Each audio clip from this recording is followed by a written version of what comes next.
Welcome back to the studio here at France 24. You're watching Eye on Africa. Let's take a look at our top stories in this edition. Apologizing for his actions. A Malian jihadist is pleading guilty at The Hague, where he's on trial for destroying centuries-old Islamic shrines and texts in Timbuktu.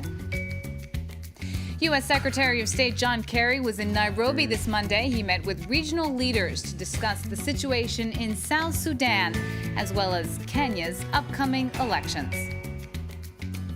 And Gabon is holding elections in a few days. Our reporters wanted to know how the Gabonese youth are planning to vote. Gabon has only ever had 3 presidents, and 2 were father and son. Pleading guilty for his, quote, evil ways, a Malian jihadist apologized for his role in the destruction of centuries-old mausoleums, shrines, and documents. Prosecutors at the International Criminal Court say Ahmed al-Faki al-Mahdi could face up to 30 years in jail, despite striking a plea deal. It's the first trial related to the 2012 Malian war that pitted Islamist extremist groups and separatist Tuaregs against an international coalition led by France. Timbuktu's residents eagerly await the trial's outcome, as France 24's François Riouet reports. This trial is considered both historical and symbolical by the people of Mali, but especially by the inhabitants of Timbuktu. Al-Mahdi asks for forgiveness, but we do need to be sure that he is sincere when he asks for forgiveness. We always wanted to forgive to our enemies. That's what a high representative of the civil society told us earlier today by phone from Timbuktu. Before he added that there are still plenty of Islamist militants in Timbuktu and outside of Timbuktu, and they're still carrying deadly attacks against Mali defense and security forces and also against the populations. Earlier in the month, the bodies of 5 Malian soldiers were found in the Niger River after an attack led by the Islamist militants, according to the Ministry of Defense. Even though the ancient shrines have been rebuilt with the help of the United Nations in Timbuktu, there is still a long way to go before peace and justice are back in town. Stalling the unity process in Libya. This Monday, parliament members in Benghazi voted no confidence in a UN-backed government based in Tripoli. The vote was long overdue. Parliament hadn't convened in 8 months. Pro-government lawmakers, however, complain they weren't aware of the vote. Western nations are hoping a unity government will fill the political vacuum left by the killing of former leader Muammar Gaddafi back in 2011.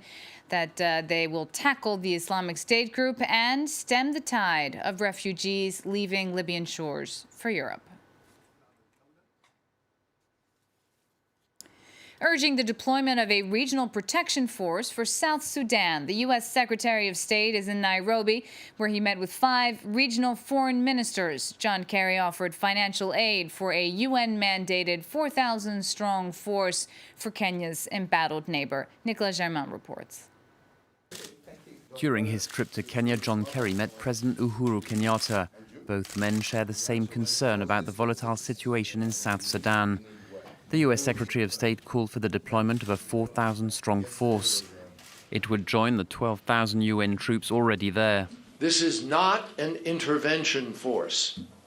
This is a protection force with a very clear mandate to be able to protect people for their access, their freedom of movement, and their ability to remain free from attack or ambush. Kerry also announced an additional 122 million euros in aid for South Sudan, but he said financial help would not be provided forever and that the country's leaders had to live up to their responsibility. No timeline has been given for the deployment of the troops, but a little later on Monday, South Sudan's Vice President, Taban Dengai, expressed strong reservations about the UN plan. The government of South Sudan and its people rejected UN Resolution 2304 because it violates the sovereignty of South Sudan.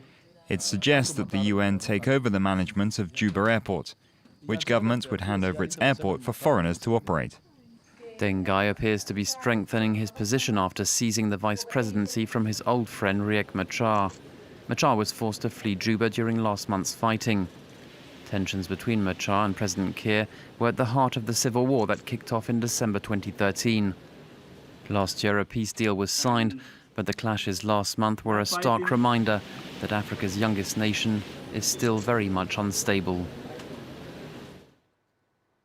An historic election. For the first time since apartheid ended more than 2 decades ago, South Africa's economic capital, Johannesburg, has a non-ANC mayor.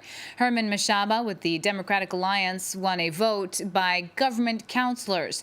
August 3rd elections saw the Democratic Alliance secure the capital, Pretoria, the position of Speaker of the House, as well as Chief Whip, among other positions. 2 French volunteers found dead in Madagascar were likely murdered. French and Madagascan authorities say both the victims were in their 20s and showed signs of head trauma. Volunteers for a local environmental nonprofit group, the pair had spent the night clubbing on the island of Sainte-Marie and were found on a beach nearby. An investigation is underway. From Sainte-Marie, here's France 24's Gaël Borgia. Almost 48 hours after the bodies were found, we don't have much information yet about the investigation. Autopsy hasn't been done yet. What we know for the moment is that the 2 bodies of the volunteers were found on a beach, one upon the other. There were massive wounds on their heads, and the girl was half naked, but police said there was no sexual violence on her body. 4 people have been arrested for the moment, and the head of the investigation team said it is indeed a double murder, but they are still looking for the reason of this crime.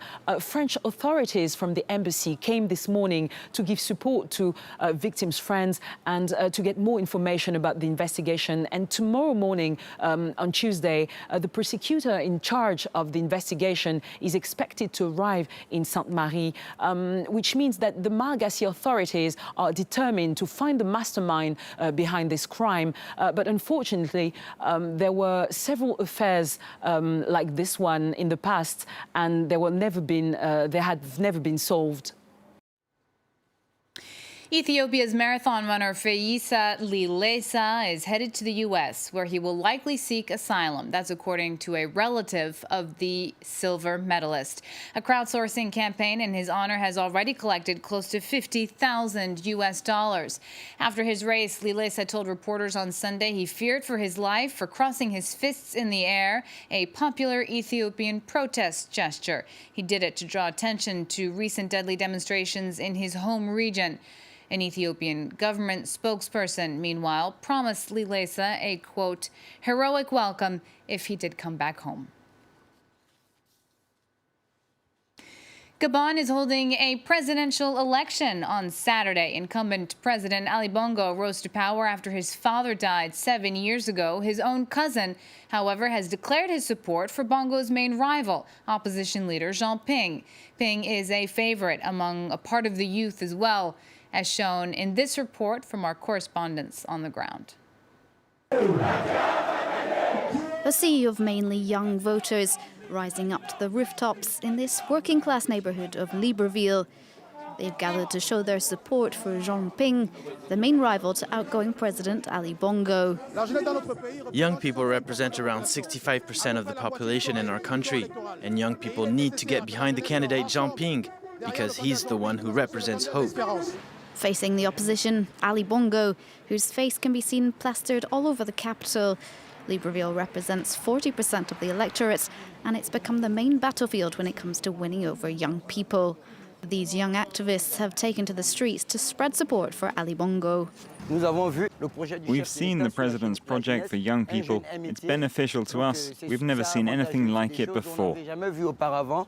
These Bongo supporters have organised a door-to-door project in the shanty towns to try to convince the oldest, the poorest and the most sceptical, with some success.